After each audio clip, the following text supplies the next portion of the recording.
ক্ষমতাসীন দলের নাম ভাঙিয়ে কিছু অসাধু চক্র বিভিন্নভাবে দখল করে নিচ্ছে পানি উন্নয়ন বোর্ডের জায়গা। এমন অভিযোগ উঠেছে উত্তরার ১ নম্বর ওয়ার্ডের শ্রমিক লীগ নেতা সেলিম শেখের বিরুদ্ধে। উত্তরার কোল ঘেঁষে তুরাগ নদী থাকায় অনেক জায়গা রয়েছে পানি উন্নয়ন বোর্ডের, আর সেই সুযোগটি নিচ্ছে স্থানীয় কিছু রাজনৈতিক নেতাকর্মী, যাদের মধ্যে অন্যতম সেলিম শেখ। সরকারি জমি দখল করে ঘর তুলে ভাড়া দিয়ে মাসে আদায় করছেন প্রায় ১০ লাখ টাকা চাঁদা। আর পানি উন্নয়ন বোর্ডের কিছু অসাধু কর্মকর্তাদের যোগসাজশেই এমন লুটপাট করা হচ্ছে বলে অভিযোগ স্থানীয়দের। এটা তো নতুন করছে, ওটা তো একটা সঞ্চয় সমিতি করছে। হ্যাঁ জি, ভাড়া নিচ্ছে এই সিলিমানগুলোতে ৩০,০০০ মাসে ৬,০০০।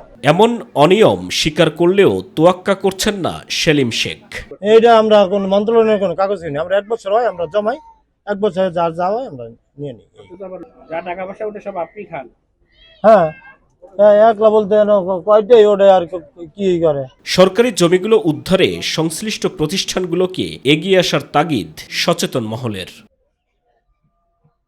সাইদুর রহমান আবির, মাই টিভি, ঢাকা।